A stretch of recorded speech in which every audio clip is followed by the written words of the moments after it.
Hi, everyone. I'm going to be going over chapter 2. Okay, I'm going to create a first part of chapter 2. I'm going to make this bigger. Okay. In this first slide, there is a video that I would like everyone to watch. Okay, this video is about the pale blue dot. Okay, this little pale blue dot is the Earth. And that's where we are, okay? And this was a photo of the Earth from 3.7 billion miles that was taken by this spacecraft that was sent out of the Earth orbit, okay? It was sent into space, traveling away from the Earth, right? In the late 1970s, okay? But when it was from 3.7 billion miles away, Carl Sagan, which was an astronomer who, he passed away, he made a spacecraft turn towards the Earth and he took a picture. And that's what it looked like. So it looked like a pale blue dot. And that's what he called it, the pale blue dot. So watch that video. It's really interesting. Okay. Boyer 1 and Boyer 2. Boyer 2 was sent, actually Boyer 1 was sent after Boyer 2, but Boyer 1 exited the Earth before Boyer 2. And now it's about, I don't know, like 13 billion miles away, and it's still transmitting. And the question is, from what does it get his energy? And it's from a radioisotope thermoelectric generator. So basically, they're using a radioisotope that generates heat, and the heat is converted to electricity. And that's how these spacecraft are still transmitting, okay? And you can see the heliopause here. And you can see that it went through here, but it's already out in the interstellar space. Here's the interstellar wind. So it's out here already, okay? And it has impregnated the location of the Earth. So if there is an alien planet out there, and they are able to capture these spacecraft, they will know exactly where we are. So they think that's just dangerous, but it's fascinating. These you can see that radioisotopes are used for this space exploration. Okay. So this is how this information is relevant. Okay, so radioisotopes, we're going to talk about radioisotopes, and they're used also in diagnostic procedures or diagnostic imaging, and also in therapeutic procedures. Okay, I want you to know that oxygen is the most common element in the periodic table. It's the most common element, sorry, in the human body. The periodic table is the periodic table of elements, but oxygen is the most common element in the human body, and it comprises approximately 65% of the body mass. Calcium is the most abundant mineral in the human body, okay? Calcium, you see that calcium is stored in bones and teeth, right? But don't get confused with the wording here. Common element, the most common element in the human body, oxygen, and the most abundant mineral is calcium. Here's the periodic table of elements, okay? And you can see, let me get a pointer here because I'm not sure whether things are getting, if I'm afraid that, the little hand here might not be seen, okay? But this is the periodic table of elements, and you can see this box here that tells you the atomic number, the element symbol, in this case, this is sodium, the element name, of course, sodium, and the atomic weight, which is about 23, okay?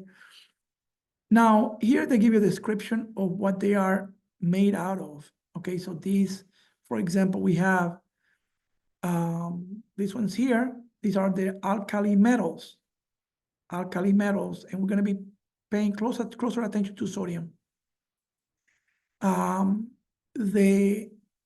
Let's see, non-metals will be over here.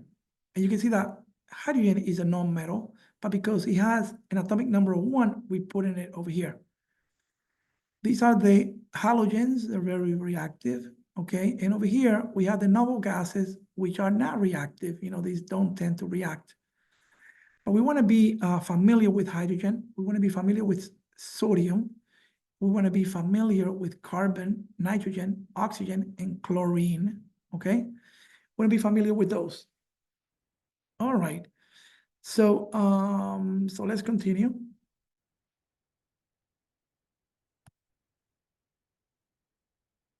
Okay, let's see. I need to continue.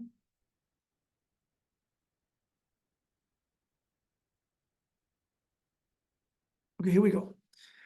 So an atom is the basic unit of matter. So the basic unit of matter is an atom. The atom has a nucleus and it has an electron cloud or shell, okay, or energy level.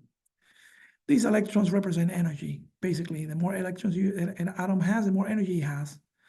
So the nuclear number, you can find the nuclear in the nucleus of the atom.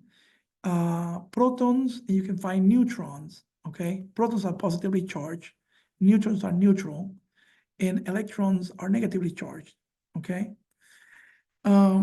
Notice that these two atoms here of hydrogen, we call them isotopes. Why? Because they are, you know, we have the element of hydrogen, right? So that's hydrogen 1. But that is hydrogen in general, okay? But in hydrogen, we have hydrogen 1, hydrogen 2, hydrogen 3, okay? So you can see that hydrogen 1 does not have any neutrons, but hydrogen 2 has 1 neutron, and hydrogen 3 has 2 neutrons, okay? So when you have atoms of the same element, having the same number of protons, okay, all the 3 of them have 1 proton, but different number of neutrons, like this one doesn't have any, this one has 1, this one has 2. We call these isotopes. Isotopes, okay? So these are isotopes of the element hydrogen. This one is hydrogen 2, okay? And this is hydrogen 3. This is referring to the nuclear number. So we have 3 things here, we have 2 things here, and here we only have 1 thing, right? So let's continue, okay? But before we do, I want you to be aware that this energy level here must be occupied by 2 electrons. So I only see 1. So all of these atoms of hydrogen, they are reactive, they're unstable, because we need 2 electrons in this first electron shell. We only have 1. Okay, let's talk about helium. Helium is a noble gas, okay? It does not react, okay? So the 2 here represents the atomic number. So that represents 2 protons, okay? And this here represents the atomic mass number, which represents the protons and the neutrons. So that's 4, okay? So we can see that we have the atomic number, and then we have the atomic mass number. The atomic mass number is different than the atomic weight, okay? That we saw in the periodic table. Remember the periodic table? In the periodic table, we have, let me see, I need to move on to here. Okay. So in the periodic table, you can see that we have the atomic weight. Okay? That's the atomic weight. But the atomic mass number is something else. Okay? So we want to clarify that. So the atomic weight is the average atomic mass of the isotopes. Okay? So the atomic mass, you know, of each of the isotopes, we're going to gather all of that and we're going to create an average, okay? And that's the atomic weight. So the atomic weight is the average atomic mass of the isotopes of that element. So again, isotopes are atoms of the same element whose nuclei contain the same number of protons but different number of neutrons. We need to know that definition, okay? Now, in here, we have isotopes versus radioisotopes. We're going to talk about that in a moment. Like, for example, carbon-14 is an unstable isotope. When isotopes are unstable, we call them radioisotopes. That means that they emit radiation. Okay, so here is, so as an example of an isotope, we have carbon-14. Okay, here's carbon-12. Carbon-12, if you look at carbon, carbon has 6, the atomic number is 6. So there is 6 protons. So where do we find the protons? In the nucleus of the atom. So if we go into the nucleus of the atom, we're going to find 6 protons. That means that we have 6 neutrons in here. This is the atomic mass number. Okay, so we have six protons and 6 neutrons. That gives us 12. Notice that over here, we have, which is 14 here, is 6 of these are protons and 8 of them are neutrons. So this is an isotope of carbon. There is also carbon-13 as well, but 12 and 13 are stable, but carbon-14 is unstable. It's a radioisotope. Now, at molecular weight, you're going to learn about that in chemistry, okay?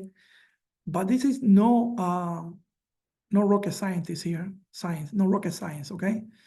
So the molecular weight of a molecule is the sum of the atomic weights of its component atoms. So the atomic weight of hydrogen is 1. So if we have water, we're going to have 2.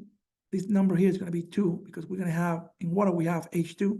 Now oxygen, the atomic weight of oxygen is 18.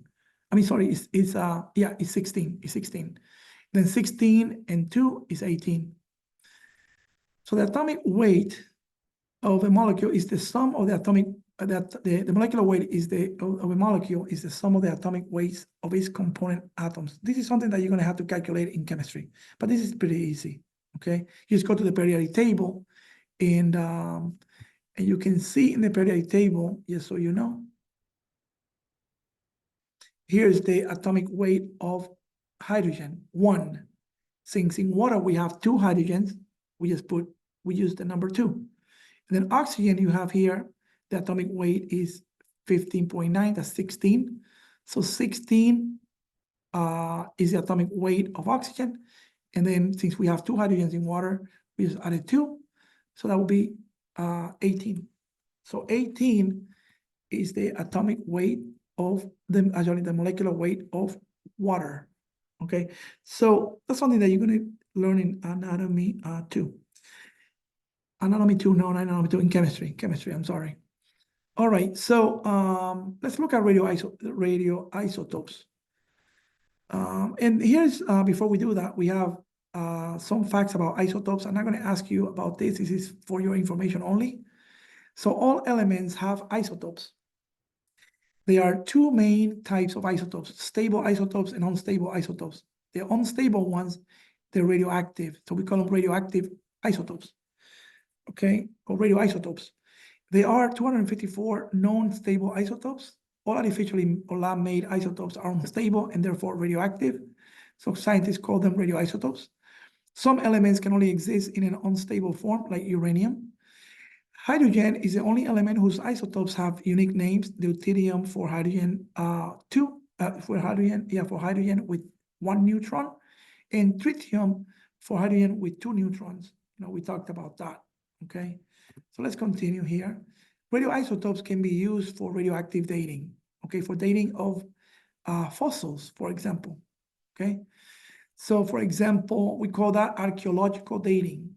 So you can see that carbon-14 is a radioisotope that is emitting beta decay, beta radiation, and is going to decay half of its mass in 5,730 years. There is a way if you want to know more about archaeological dating, the next slide has videos about it. Okay, so here's the next slide, and it shows you how that works. And I'm going to ask you in the exam. Now, for knowing the age of rocks, geological dating, that will be potassium-40. Okay, you can see that if you want to do a scan of the brain, a scan of the chest, of the abdomen, of the heart, of the thyroid, we can use radioisotopes as well. It's just that for brain scans, we use connectium, okay? For thyroid scans, we use iodine, because you need iodine to make thyroid hormone. So those cells are going to take iodine. So iodine, some of these are transported like connectium and thallium. They can be transported through channels, but iodine, it's again, it's used to make thyroid hormone. So we use it not only in thyroid scans to detect any abnormal growth of the thyroid gland, but also to treat, if it ends to be cancerous or malignant, then we can use iodine, 123 or iodine 131 to kill those cancer cells, okay? So you can see that cobalt is used for cancer therapy. You see, so they have use, they're useful in medicine, and they're useful. These radioisotopes, they're also used for deep space exploration and even to send rockets into space, like a nuclear rocket, Elon Musk nuclear rocket, okay? Let's continue. Here we have radioisotopes that are weakly, okay, weak radioisotopes that exhibit gamma decay, okay, like we have connectium, we have thallium, we have iodine, again, iodine 131, we saw iodine 123. 123 is more expensive than 131, so a lot of times they use 131. But these, this is a nuclear scan that they're doing to this patient. I had this done on me one time, and they did a nuclear scan on my liver to rule out cancer, because I had like liver congestion and liver enzymes were elevated. I was having pain. In that area. It caused me to vomit as well. And so they injected through my vein a radioisotope, and it actually was taken by liver cells, okay? I don't remember, I didn't ask what was the name of the radioisotope that they used on me, but we have that radioisotope that they use, they exhibit gamma radiation, and that's captured by this camera, okay? So we can get an image without cutting the patient to evaluate, the amount of uptake of this radioisotope by liver cells, okay? In here, this is a thyroid gland, and they're doing a nuclear scan on the thyroid here. So you can see that an enlarged thyroid gland will take a lot of this radioactive iodine, okay? So this is abnormal. Here, abnormally increase, this abnormally decrease uptake over here, you see? So, so again, they're trying to see if the abundance of cells, when there is a neoplasm, there is a growth of cells. So if you have a lot of cells, a lot of the iodine is going to be taken, and that radiation that is being emitted into its surroundings can be captured by this gamma camera. Okay, it's fascinating. Less strong radioactive isotopes that exhibit beta decay, they're used for therapeutic procedures, like to kill the cancer cells, okay? But then strong radioactive isotopes that exhibit alpha decay, this one destroys tissues that are living tissues, you kill the person. So you don't use this one, okay? So I'm not gonna ask you about the half-life or anything like that. Okay, it's the time required for half of a given amount of the isotope to decay. So the half-life for iodine 131 is 8 days. Okay, so half of that radioisotope that was given to you is going to decay in 8 days, and then half of that in another 8 days, and so forth, until it's out of your body. In here, you can see again, a nuclear scan of the thyroid. And you can see areas where a lot of the iodine was taken by the cells in the thyroid. And we call these, hot spots. And the ones where cells are not taking it, we call those cold spots. So these cold spots are, they're metabolically not so active as the other ones here. Okay, you can read more about this, but that's the essence of doing a nuclear scan of the thyroid. Okay, maybe you're familiar with it. Others might not have that experience yet, or never, hopefully never. Here are the principal elements in the human body. Okay, so we said that oxygen is the element. Oxygen contributes to the highest percentage of the total body weight. Okay, here's carbon. So we're talking about in percentage of total body weight. Okay, the most abundant elements here.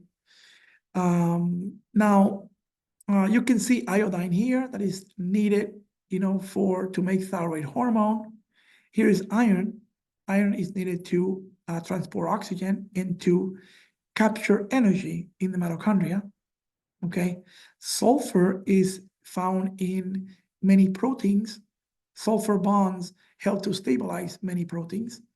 We're going to talk about that in a moment. Magnesium is a cofactor for many enzymes. I want you to know that. Magnesium is a cofactor for many enzymes. You can see that calcium is found in bones and teeth, but it's important for membrane function, nerve impulses, and muscle contraction. Just like potassium and just like sodium.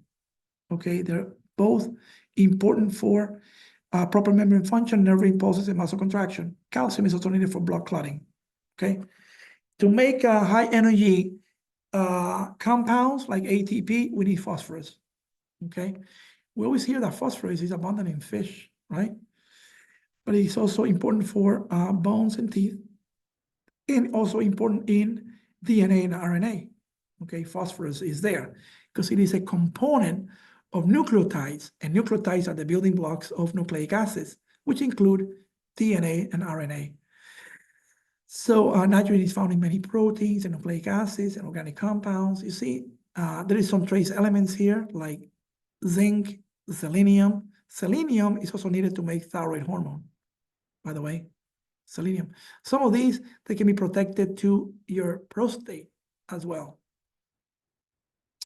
So electrons and energy levels, okay? So atoms with unfulfilled energy levels are unstable and will react with other atoms. So electrons in electron clouds, they determine the reactivity of an atom, okay? They are the ones that determine the chemical properties of the element. Who? The electrons that are further away from the nucleus, in that outermost shell. We call that the balance. That's called the valence shell or valence electrons. So those are the ones that can react. Okay, you can see that hydrogen has only one electron in that first shell. It's supposed to be occupied by two. You see here helium. Helium is stable. Okay. Now lithium, you can see that the first energy level is filled up. Two of them, but then the second one you need 8, but it only has 1. He's also unhappy. He's unhappy. These are unhappy, unstable. They're going to be reactive. But if you look at neon, another noble gas, you can see that the first energy level or electron shell is occupied by 2, but then the second one by 8. So he's stable and he's happy. Notice that these valence electrons that are further away from the nucleus, they are going to determine bonding.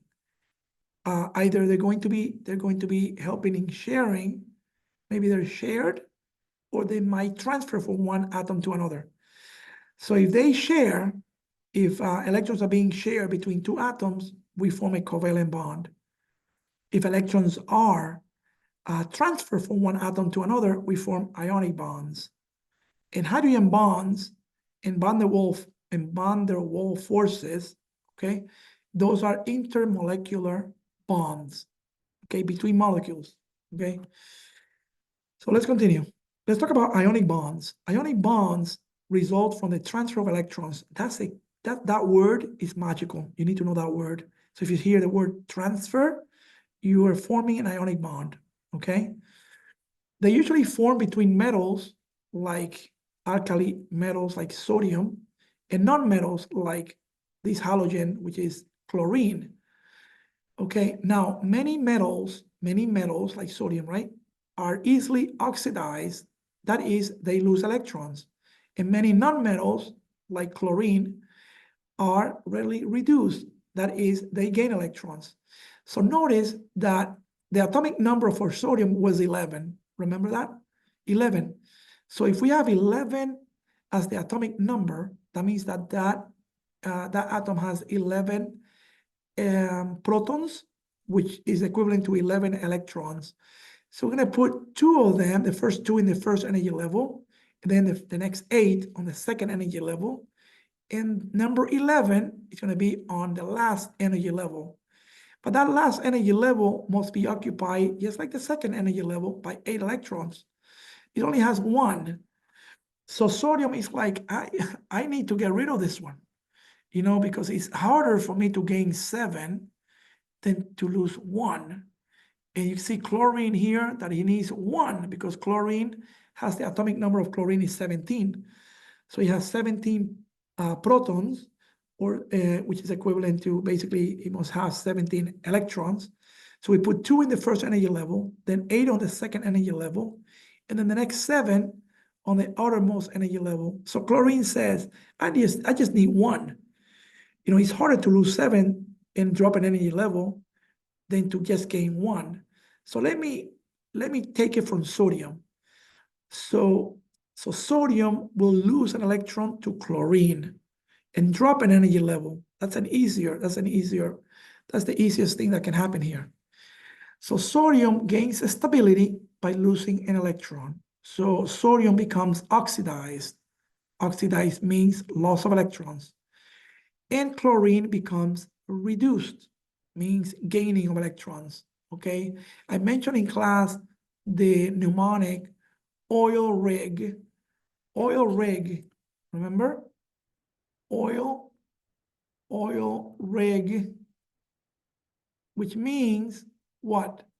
It means that oxidation is losing of electrons. So who lost? Sodium. So sodium became oxidized, and chlorine gained electrons. So reduction is gaining of electrons.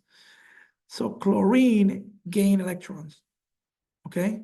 So he was reduced. So now, since sodium lost a negative charge, now it's positively charged. And we call that a sodium ion. So a positively charged sodium atom, we call it a sodium ion. And then a negatively charged chlorine is called chloride ion. Since these charges are opposite, they attract, and an ionic bond forms between these inorganic molecule, and we call that sodium chloride, and that is table salt. Table salt, okay? There are different types of salts here for human consumption, okay? So unrefined salt, such as sea salt, refined salt, like table salt, iodized salt, you know, Himalayan salt, the pink salt, is also unrefined as well.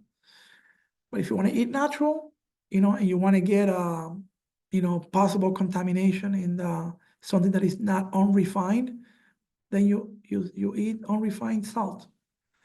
You know, I buy salt that is treated with iodine. So I buy iodized salt because that's important for the thyroid. Okay, let's continue on. Let me erase that because it tends to stay here. Okay. All right. So I talked about that already. Here's the Pauling scale. The Pauling scale is a scale to let you know about the electronegativity of the atoms here. Okay. So you can see that when we look at sodium and we look at chlorine, sodium has electronegativity of 0.9, but chlorine is 3. When we subtract 0.9 from 3, the difference is greater than 2. So therefore, you're going to form an ionic bond. Okay? Now, chlorine is more electronegative. So going across and up, that will indicate the element with the highest electronegativity. So in this case, we have, see, the other ones are not registering here. Or maybe like, yeah, they're not. Yeah, don't worry about that. But look at fluorine. Fluorine is very electronegative. But we're talking about chlorine here. So chlorine is very electronegative and also has, so an element that is very electronegative has a lot more ionization energy. Energy to ionize is energy to separate, to actually separate an electron from someone else. So basically, again, we're forming here table salt, which is sodium chloride. Their differences in electronegativity are greater than 2, and you form an ionic bond. Let's look at covalent bonding. Covalent bonding, the magical word here is sharing of electrons. Sharing of electrons. By the way, if a pair of electrons are being shared, you form a single covalent bond. If 2 pairs of electrons are being shared, you form a double covalent bond. And if 3 pairs of electrons are being shared, you form a triple covalent bond. You can see you can see 1 electron pair being shared here, so you form 1 single covalent bond. Here you see 2 pairs of electrons being shared, you form a double covalent bond. You can see here 3 pairs of electrons are being shared, so we have a triple covalent bond, you see? So that's how that works, okay? Now, we have non-polar covalent bonds and we have polar covalent bonds. If the atoms are the same, they have the same strength. So you're going to form a non-polar covalent bond, meaning that electrons are going to be equally shared between the atoms because they have the same strength of pulling the electrons to opposite sides. Like this one here pulls the electrons this way, and this one here pulls the electrons this way, but they have the same strength. So if this is the same atom, the same atoms here, you form a non-polar covalent bond. You can see that oxygen is the same thing here.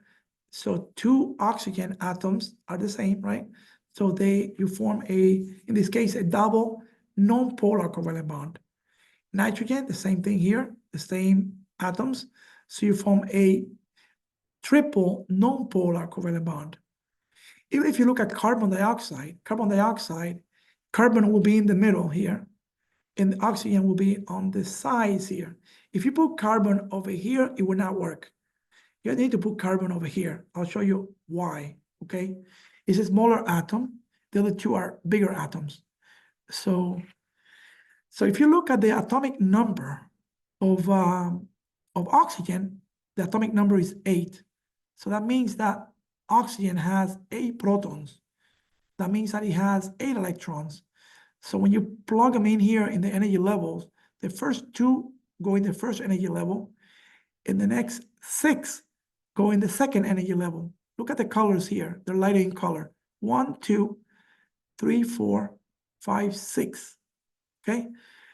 So notice that in the second energy level, you're supposed to have 8, not 6. So carbon says, you know what? I can share 2 of mine with you, and that will give you stability.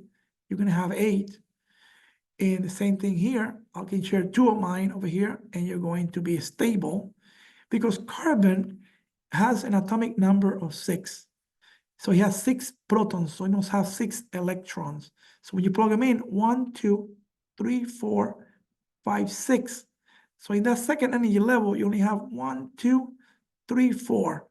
So carbon needs 4 more. Well, 2 are being shared from oxygen, and the other 2 are being shared for oxygen. So now when you count them all, you'll see that you have, 8 electrons. So everybody's happy here. And since you're sharing 2 pairs of electrons, and you're forming a double bond, this is a linear molecule. Because it's a linear molecule, oxygen is going to pull electrons this way, oxygen over here is going to pull electrons the other way, and the poles cancel because that has the same strength than this one as well. I'm running out of battery, so let me connect this to an outlet here, so I don't run out of battery. Okay. So let me connect the battery. 1 second. Electricity here.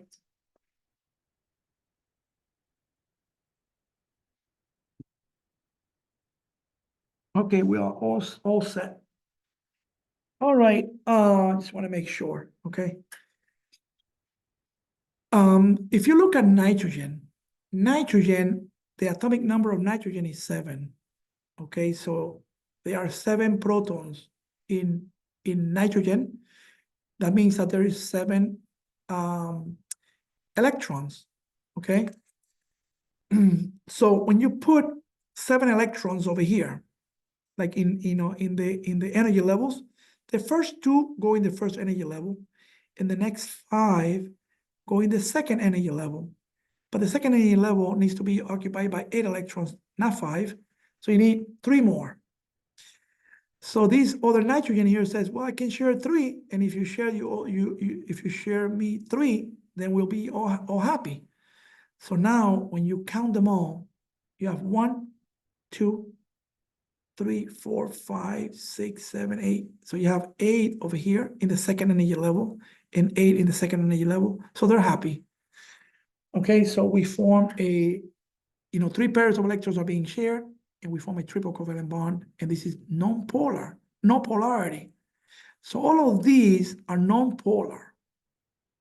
This is important that you understand this, because hydrogen, because oxygen, because carbon dioxide, because nitrogen, since they're non-polar molecules, because you form non-polar covalent bonds, it's easier for them to go through cell membranes, especially oxygen and carbon dioxide, which are the ones that we put more emphasis on, okay? If you look at nitric oxide, so oxygen is bigger than nitrogen. So oxygen has an atomic number of 8, okay? That's 8 protons, 8 electrons, right? So when we put them in here, on the first energy level, we put 2 of them, but then the other 6 go over here. But you need 8. So nitrogen says, well, I got you back. I can share 2 of mine with you and make you stable. But then is he stable? Nitrogen. Well, nitrogen, the atomic number is 7. Okay, so in the outermost energy level, he has 5 electrons here. So he needs 3, but oxygen says, I can only give you 2. So he has 1, so when you count the electrons in the second energy level, we have 1, 2, 3, 4, 5, 6, 7. So he needs 1 more to be stable. Oxygen is fine. He has 8, but this one has 7. So a molecule with an unstable, that's unstable because it's missing an electron, to be stable. We call that a free radical. Free radicals, they can cause damage to cell membranes. And I know nitric oxide is very important in our body. It plays a very important function. Nitric oxide is released by the cells that line arteries. And when you need to lower your blood pressure, nitric oxide is elevated. I mean, it's released, and therefore your arteries tend to relax and open up. Like get bigger. That's how blood pressure drops. So Viagra causes the release of nitric oxide, so more blood arrives to the penis. Okay. So in here, I see. Let's talk about water. Okay, let's talk about water. Okay, this stuff here, these intermolecular forces, like van der Waals forces. There you can see them. These are intermolecular bonds. You can see them in water. Like, for example, between water molecules, we have hydrogen bonds. Those are intermolecular forces, or van der Waals forces, okay? And these are weaker than ionic bonds. So I want you to know a couple of definitions here, maybe three. Okay, so cohesion and adhesion and high specific heat capacity. Okay, so cohesion is the attraction between water molecules, while adhesion is the attraction between water and other substances. Okay, now cohesion, which is the attraction between water molecules, is responsible for surface tension, which causes water to form beads on wax surfaces, okay? All right. Now, adhesion has to do when you put like something else in water, like salt, for example, okay? But these hydrogen bonds that form between water molecules, you can see this hydrogen here from one water molecule is being pulled or attracted by this oxygen here, and you form these hydrogen bond. These hydrogen bonds here are different. These are intermolecular bond forces or bonds, okay? But within the water molecule, we form covalent bonds that are polar.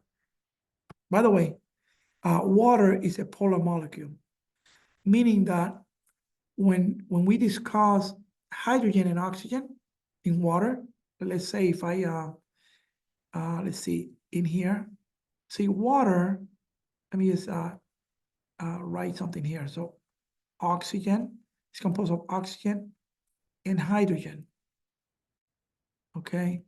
So you can see that electrons are being pulled over here to a bigger atom. So there's a polarity here. So this is going to be -2.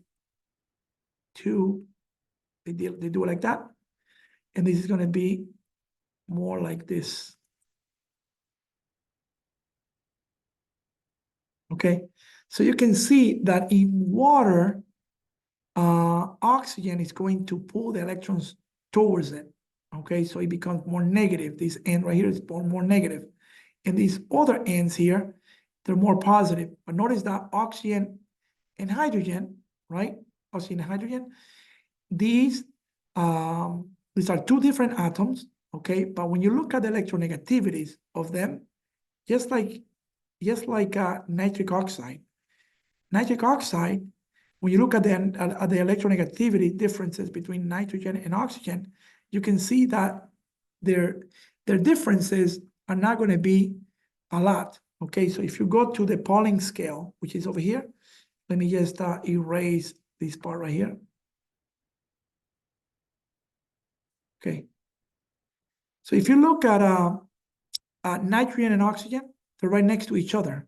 So if you subtract these two numbers, it's only going to be like 0.5, which is less than 2. If it's less than 2, you form a covalent bond.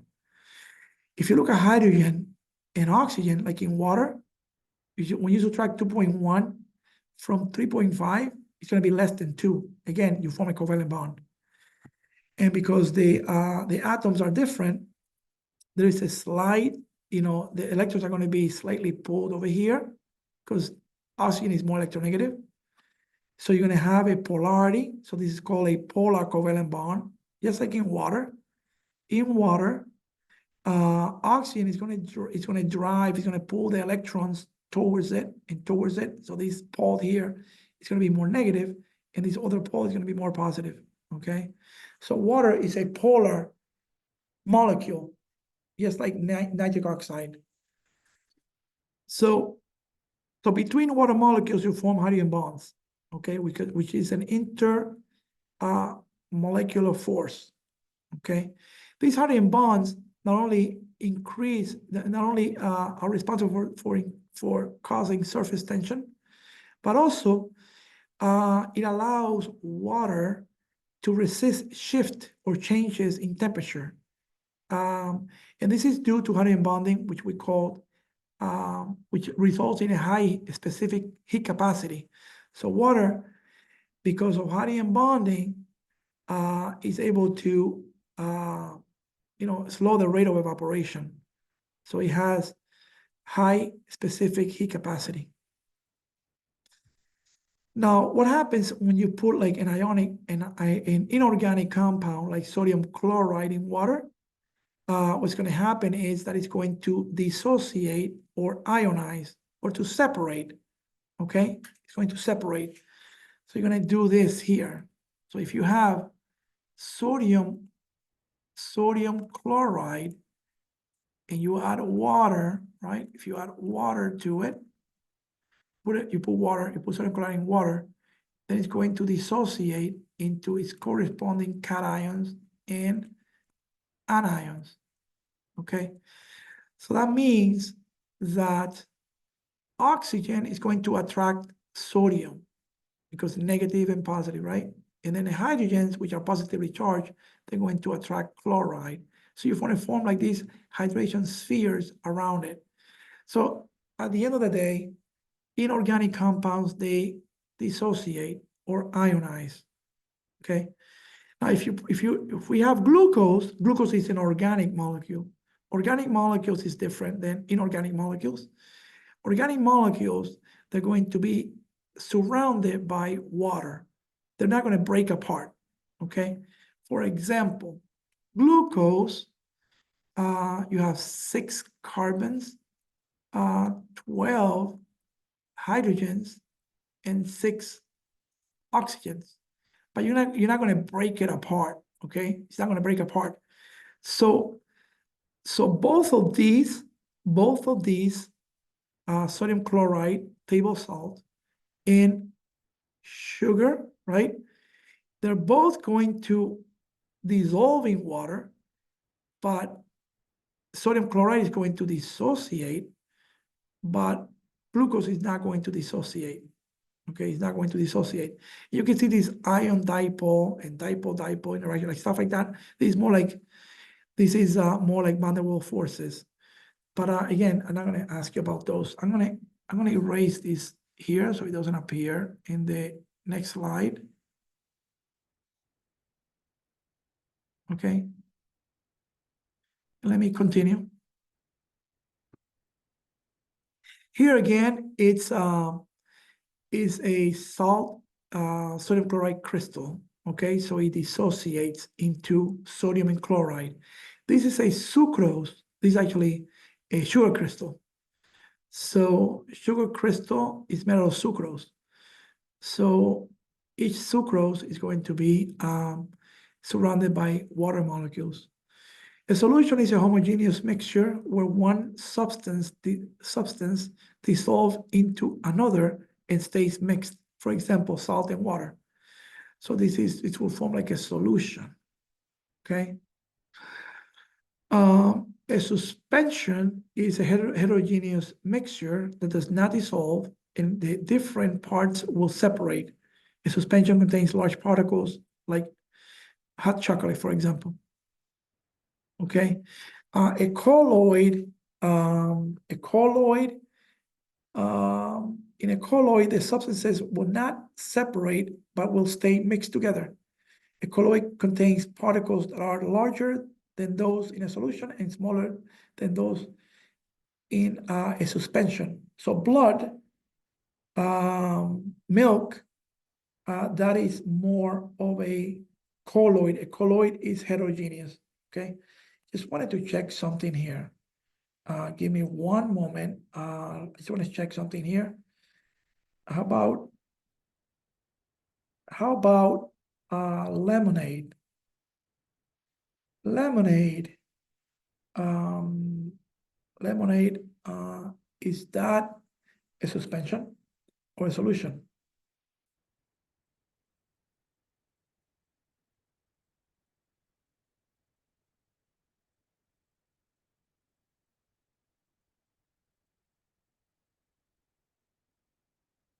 Lemonade is generally considered a solution because the sugar, lemon juice, and water are uniformly mixed and do not separate if left undisturbed. Solution. Okay. So these are solutions here. Let's continue. Let's continue with this. Let's talk about hydrogen bonds. So again, hydrogen bonds, we find them in water. They're weak polar covalent bonds. But they're weak intermolecular forces, okay? But you can see that there is more attraction towards the oxygen. They're found in water, in the secondary structure of proteins, and in between nitrogenous bases, okay? So we're gonna see this later. But I know that we already know that they're found in water, between water molecules. But also hydrogen bonds, they are responsible for the secondary structure of proteins, and you can find them between nitrogenous bases in nucleic acids. Disulfide bonds are strong nonpolar bonds that play an important role in the folding and stability of some proteins, like antibodies and keratin. Keratin is found in hair. So disulfide bonds, they stabilize proteins. So here is an antibody molecule. You can see disulfide bonds here, okay, stabilizing that protein. These here, let's see, they don't specify, but this here is hair, okay, hair that's wavy, okay. You can see disulfide bonds here. You see, this is cysteine. So cysteine, and then cysteine is an amino acid found in this protein. And you can see that this part right here, these cysteine amino acids are closer together and they form disulfide bonds, and it helps us to stabilize the protein in hair, keratin. Now, there are different types of hair, okay? We have straight hair, there is wavy hair, curly hair, and kinky hair. Now, what makes hair like more curly is the shape of the follicle. Okay, just so you know, this is for your information only, okay? So the shape of the follicle is if the follicle is round, you form straight hair, okay? If the follicle is more like oval or flat, you form more like wavy hair. Also, the distribution of keratin. So if keratin is more distributed, you see keratin, you see that more with let me see here, keratin. Okay, so straight hair comes from a round follicle that produces evenly distributed keratin. So keratin is more evenly distributed in straight hair, but curly hair has uneven keratin distribution. Okay, so keratin distribution is uneven with curly hair. And then curly hair has more disulfide bonds also. So with curly hair, you have more disulfide bonds, you have keratin unequally distributed, and the follicle is flat and or oval. Okay, so with straight hair, the follicle is more round, keratin is more equally distributed, and you have less disulfide bonds. Okay, just so you know, it's interesting. Let's talk about chemical reactions. Chemical reactions, we have four types of chemical reactions here that are of our interest. We have a synthesis reaction. In a synthesis reaction, you want to know the formula, okay? A plus B yields AB. So you go from simple substrates to a complex product. Simple to complex. That's anabolism. Synthesis reaction. A synthesis reaction requires energy, okay? And also, you remove water from it. You remove water, so it's called a dehydration synthesis reaction. A decomposition reaction, you go from complex products to more simple reactants here. You go from complex to simple. Energy is released, okay? And you need water. So you add water to break the bond. You break the bond, energy is released. So remember the formula here, AB yields A plus B. An exchange reaction is a reaction that in where decomposition occurs first, and then it's followed by a synthesis reaction. In a reversible reaction, this is a reaction that occurs in both directions simultaneously. until equilibrium is reached. Okay, so you have these arrows going in, opposite directions here. So one is going this way, the other one is going the other way. So it's reaching equilibrium. Okay. Now, to see this, you can see that in a synthesis reaction, you have amino acids. From amino acids, you form a complex molecule, which like a protein molecule, simple to complex. When you have something complex like glycogen, you can break it down into glucose. So you go from complex to simple. That's decomposition.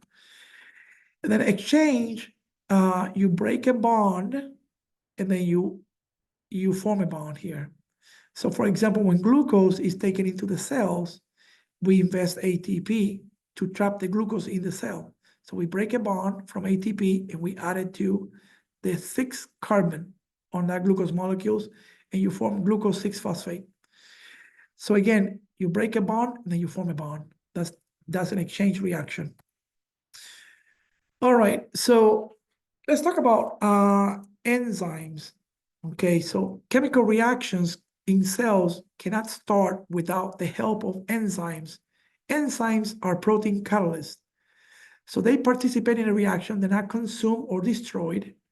But what they do, they lower the activation energy. The activation energy is the energy required to start up a reaction or to run a reaction here. So they lower the activation energy, and reactions are more likely to occur. So these enzymes, they can be affected by changes in pH and temperature. So you need an optimal pH and an optimal temperature. Okay. Now, enzymes, they have a specificity, so they bind to a specific substrate. They have saturation limits, meaning that if something is already bound, no one else can bind. And they can be regulated. These enzymes usually are regulated by the product. If you have too much of the product, the enzymes don't work. If you have too little of the product, then the enzymes will work more to give you more of the product. For this slide, there's a couple of questions here, so you need to know this slide. Chemical reactions here. Okay, so we have cofactors, proenzymes, coenzymes. There's a whole list of things here. But again, cofactors are needed by enzymes. So enzymes need cofactors to carry on, to make a reaction happen. So the most common cofactor used by enzymes is magnesium. A proenzyme is an inactive precursor of an enzyme. So a proenzyme. And a coenzyme is a coenzyme is an organic, non-protein molecules that bind to apoenzymes to form. Yeah. Again, these are things that can appear in a HESI exam. Okay. I think, cofactors and proenzymes is what they ask you the most. Okay. So a proenzyme is a precursor of an enzyme, and cofactors are needed for enzymes to work. Okay. Now, let's talk about exothermic reactions and endothermic reactions. Okay. Exothermic reactions release more energy than required by the activation energy to start up a reaction. So heat flows out of the system and into the surroundings. So energy is on the side of the products. I highlighted this here because I want you to know these reactions here. These formulas. A plus B yields C plus energy. That is an exothermic reaction. The energy is given off, and it's given off into the surroundings. Endothermic reactions, the system takes in energy. Okay, so A plus B equals energy. A plus B plus energy yields C. That's an endothermic reaction. Okay, so here are the examples. So an example where heat is given off is like burning of wood, combustion of fuel. When you sweat, heat comes out of your body. Okay, so you're releasing heat out of the system, right? Applying a heating pad to the skin. When you apply a heating pad to the skin, this one here is an exothermic reaction.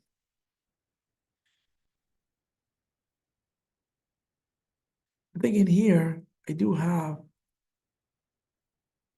explanation. to that.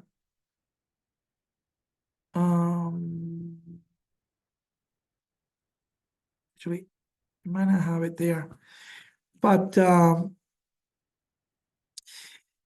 by a heating pad, energy is given off by the pad, okay?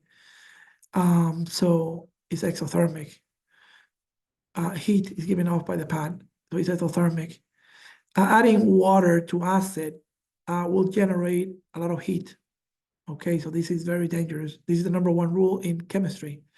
Do not add water to acid. You're gonna have an explosion. Endothermic reactions, in this case, the system takes in energy. Like, for example, evaporation of water.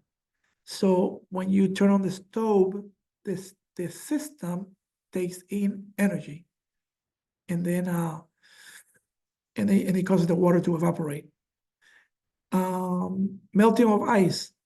So when melting of ice, the system is taking energy from its surrounding as well.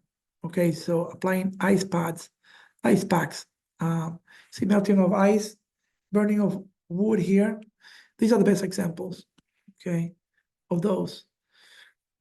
Now, I don't know if you know this, but applying big vapor rub to the skin, like to the chest and the neck, what that does, that cools off the skin, okay? So you give off heat. So the system, which is the vapor rub, is actually absorbing the heat from your body, and it makes it cool, the surface. So when you're congested, okay, when you are congested, putting vapor rub on your chest can help you feel like breathing has improved. So basically, the menthol vapors cools off your nasal passageways, and it tricks your brain that you're breathing better, okay? So these are graphs that they have to represent exothermic and endothermic reactions. I'm not going to ask you about this on an exam, but you can explore.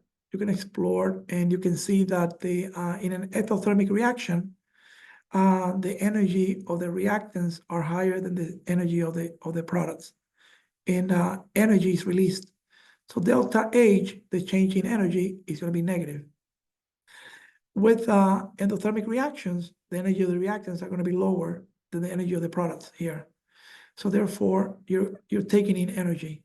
And delta H, the change in energy, is going to be positive. Again, a lot of times, with these endothermic and exothermic reactions, they ask you about delta H. So in exothermic reaction, the system is losing energy, so delta H is negative. And in endothermic reaction, the system is gaining energy, so delta H is positive. But again, I'm not going to ask you about those, okay? Here's some tables to let you know about that. By the way, when you go from solid, melting of ice is, so melting of ice is endothermic, right? When you heat a liquid and if water evaporates, this is endothermic. Also, when you go from solid to gas, sublimation, this is endothermic. When you go from gas to liquid, condensation, and when you go from liquid to a solid, freezing, or when you go from gas to a solid, deposition, all of those are exothermic reactions, okay? Just so you know. Electrolytes and body fluids. Electrolytes, you want to know the definition for electrolytes? So electrolytes are soluble inorganic molecules whose ions will conduct an electrical current in solution. Just know that definition. Electrolytes, examples of electrolytes are like sodium chloride, potassium chloride. These are the ones that they talk about the most. When you put them in water, they dissociate or ionize into the corresponding cations and anions. And since they're charged, they can carry electrical current. So those are electrolytes. When somebody has vomiting and diarrhea, or when somebody is taking diuretics, like pills to make you pee more water, you lose potassium. So when you lose potassium, you lose electrolytes, you have an electrolyte imbalance. So that disturbs vital body functions, just so you know. Now, compounds that like water are known as hydrophilic, and compounds that hate water or fear water, they're known as hydrophobic. You just want to know that hydrophilic compounds include ions and polar molecules, and hydrophobic compounds include non-polar molecules like oxygen and carbon dioxide, fats, oils, and waxes. You just want to know the examples here. We get to the pH scale and homeostasis. Okay, pH stands for potential hydrogen. The concentration of hydrogen ions. The more hydrogen ions you have, the lower the pH. Okay, the pH scale, this is the formula. pH, so pH is inversely proportional to the concentration of hydronium ions, H plus here. Okay, so the lower the pH, the more hydrogen ion concentration. You see that pH has an inverse relationship here with the amount of hydrogen ions. The more hydrogen ions you have, the lower the pH. The more hydrogen ions you have, the lower the pH and the more acidic.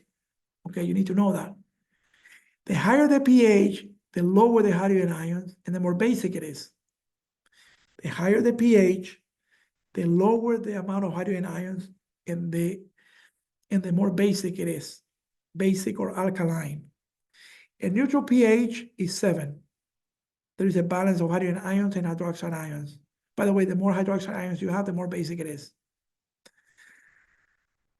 pH of human blood ranges from 7.35 to 7.45. That you need to know. You need to know the pH in your blood. 7.35 to 7.45. You need to just know it from now. If a solution is acidic, the pH is less than 7.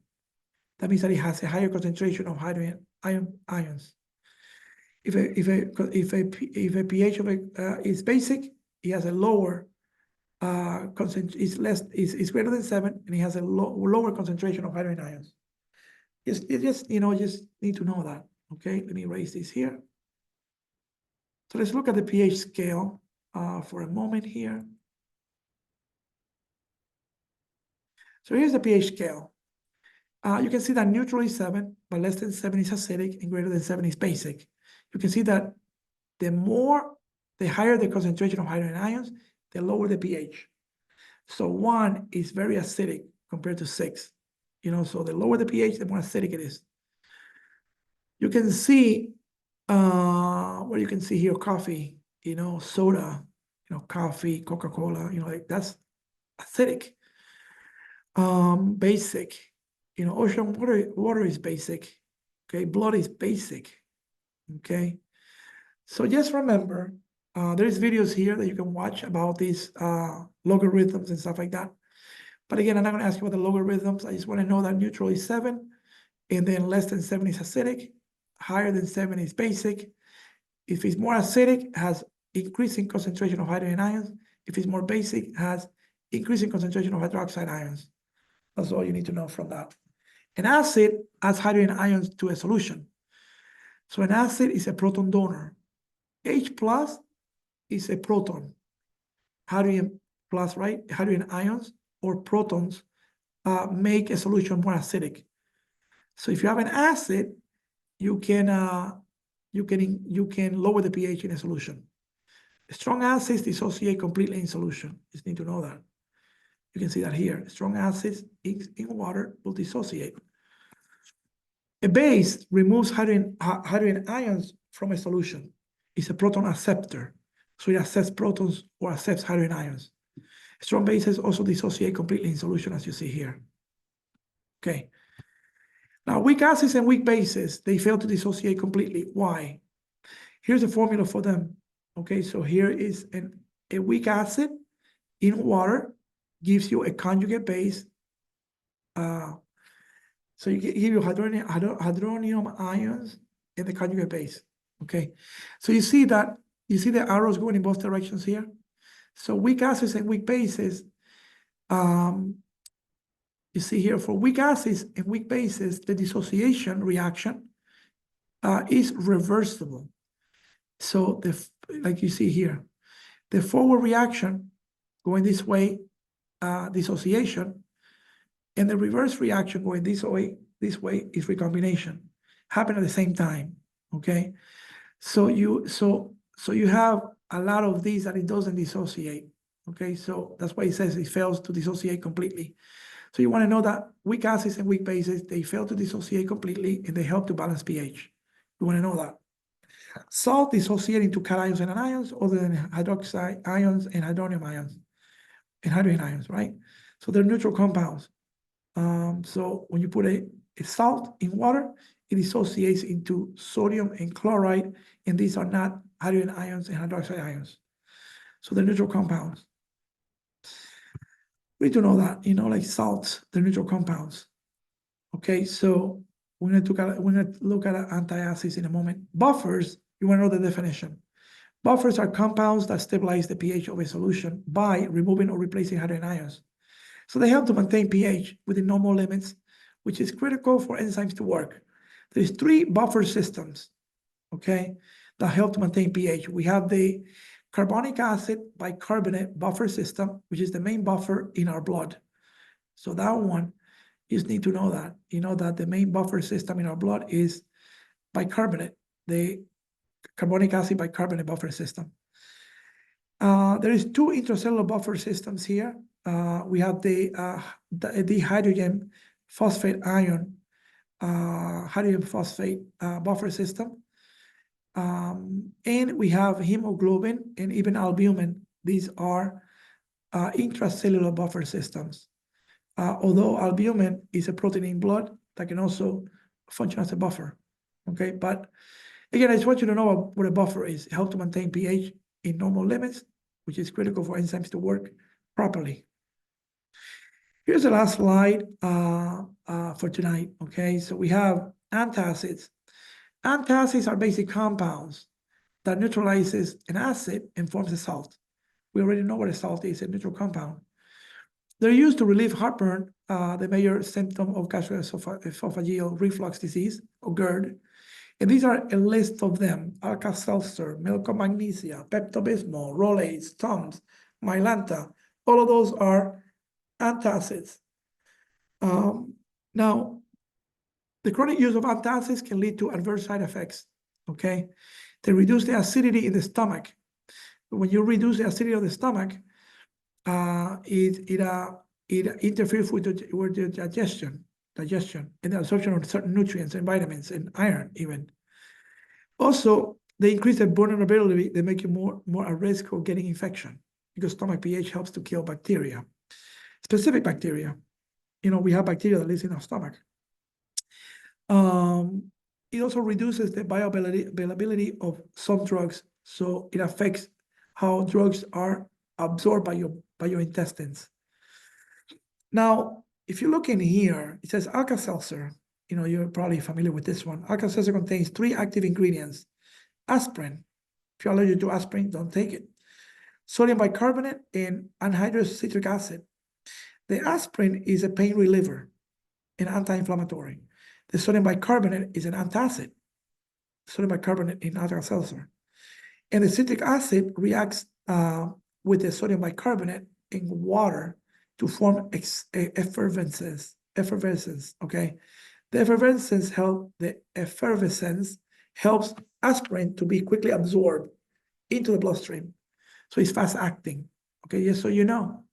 So aspirin and sodium bicarbonate, and citric acid are in Alka-Seltzer.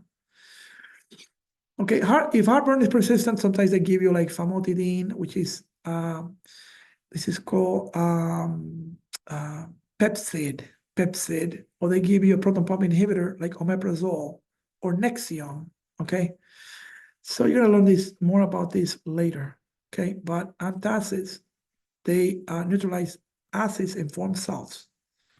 And that's it, so that's what I wanted to go over for tonight. But that is the first part of this presentation. Okay, so I hope this is helpful. You can always, rewind and listen to me. I know I'm speaking fast. I want to make the video shorter. Anyway, so enjoy, and I'll see you next time. I'll stop the recording here.